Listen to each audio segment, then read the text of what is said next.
안녕하십니까? 오늘은 학교에서 디지털 시민성 교육이 왜 중요한지, 그리고 우리가 어떻게 이 교육을 실천할 수 있을지에 대해 함께 생각해 보고자 합니다. 학생들이 디지털 사회의 시민으로서 안전하고 책임감 있게 살아갈 수 있도록 도와야 하는 것이 교사로서 중요한 과제입니다. 이를 위해 오늘 강연에서는 디지털 시민성의 개념, 디지털 사회에서 시민으로서의 권리와 의무, 그리고 학교에서 실천할 수 있는 교육 방안을 차례로 살펴보겠습니다. 먼저 질문을 하나 드리겠습니다. 우리는 디지털 공간을 디지털 사회라고 부르고 있습니다. 그 이유는 무엇일까요?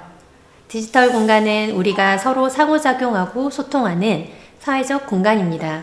사람들은 디지털 공간에서 서로 관계를 형성하고 정치적인 의견을 공유합니다. 경제활동까지도 이루어지고 있고 문화를 만들고 공유하기도 하지요.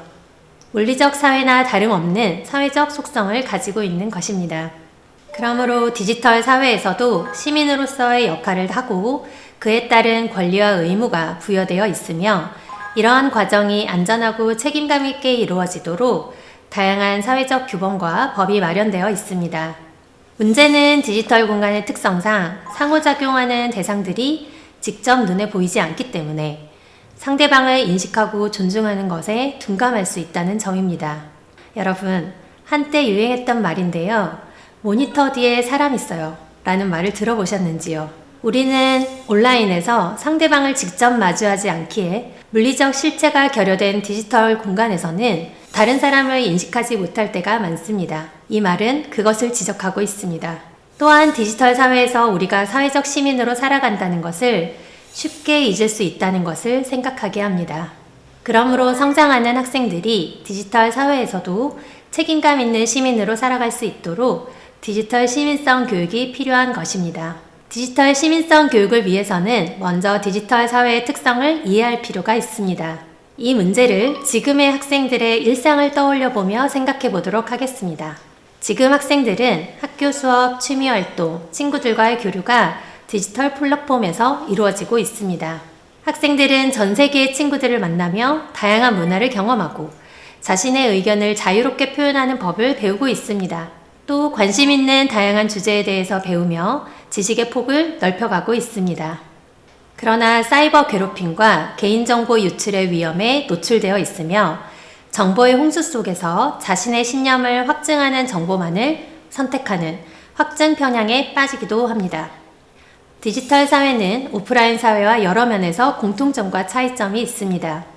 공통점으로는 둘 다 사회적 상호작용과 학습의 장으로 기능한다는 점, 개인의 성장과 발달에 중요한 역할을 한다는 점, 다양한 문화와 배경을 가진 사람들이 모여서 새로운 경험을 하고 다양성을 이해하는 데 기여한다는 점이 있을 것입니다. 차이점은 디지털 공간은 물리적 경계가 없어서 정보와 의사소통이 훨씬 빠르게 이루어지고 또 광범위하게 이루어진다는 점에서 비롯됩니다. 이로 인해서 정보의 확산 속도와 범위가 오프라인보다 월등히 빠르지만 그만큼 오류나 가짜 정보도 빠르게 퍼질 위험이 있습니다. 오프라인에서는 물리적으로 다양한 사람들과 마주치면서 자연스럽게 다양한 의견과 생각을 접할 수 있습니다. 하지만 온라인에서는 알고리즘이 사용자의 이전 활동을 기반으로 해서 유사한 내용만을 추천하며 이는 사용자가 반대 견해나 다른 관점을 접하는 것을 어렵게 만듭니다. 그래서 온라인에서는 집단 편향과 극화가 훨씬 쉽게 일어나고 이것은 사회적, 정치적 분열을 촉진할 수도 있습니다. 또한 온라인에서는 신체적으로는 안전할 수 있지만 사이버 공간에서의 괴롭힘과 같은 정신적인 위협을 경험할 수 있습니다. 그로 인한 심리적인 스트레스는 오프라인과는 다른 형태로 나타납니다.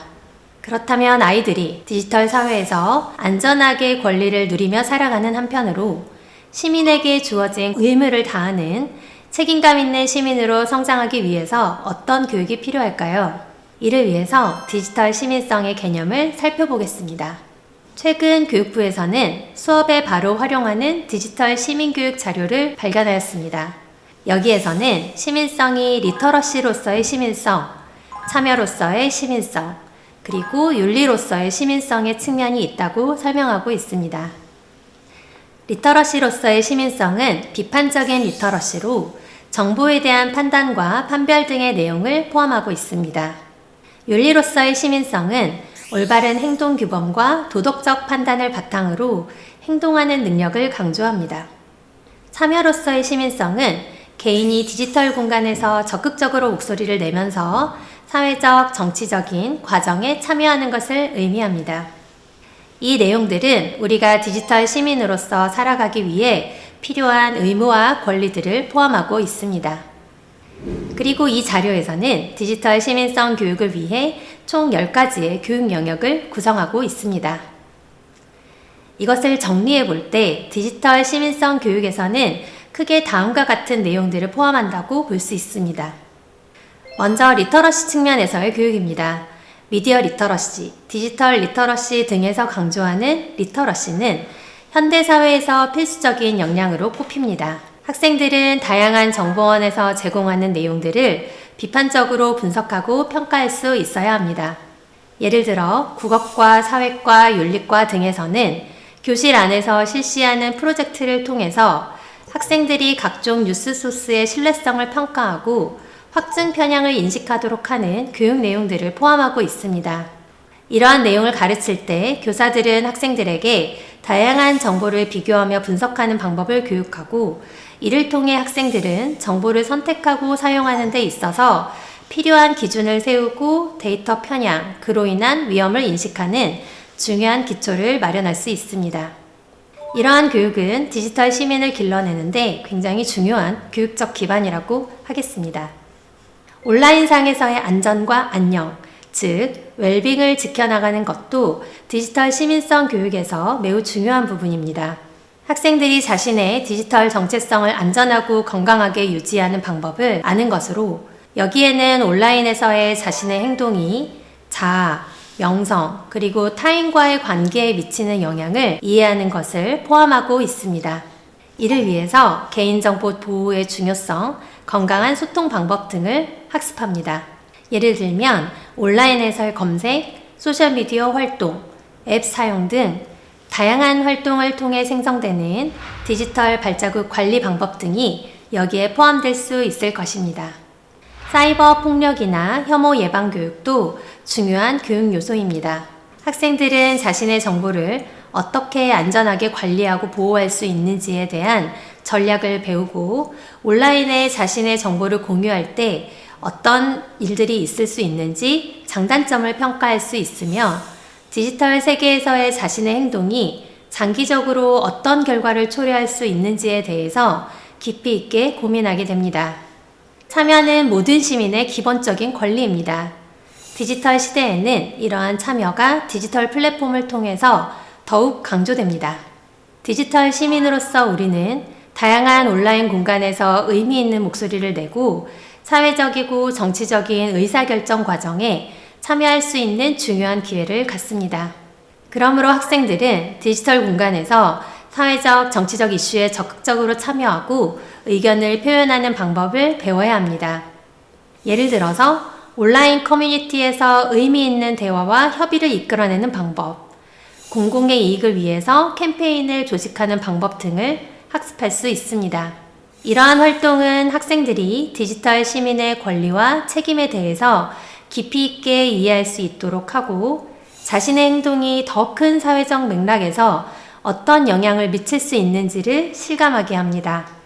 이 과정은 학생들이 연대감을 형성하고 긍정적으로 자신의 사회적 정체성을 구축하는 데에도 중요한 역할을 합니다.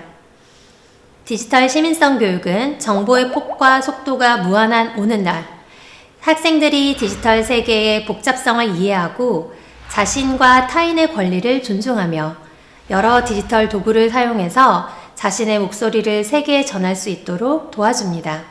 학교에서의 디지털 시민성 교육은 학생들이 디지털 사회에서 안전하고 건강하게 살아갈 수 있도록 지원하는 한편으로 사회적인 소통과 문제 해결 과정에 참여하고 책임감 있게 행동할 수 있도록 지원해야 할 것입니다. 그리고 이것은 온오프라인의 공간을 넘나들면서 사회를 구성하고 살아가는 우리들에게 필수적인 내용이라는 점을 말씀드리며 오늘 강연을 마치겠습니다.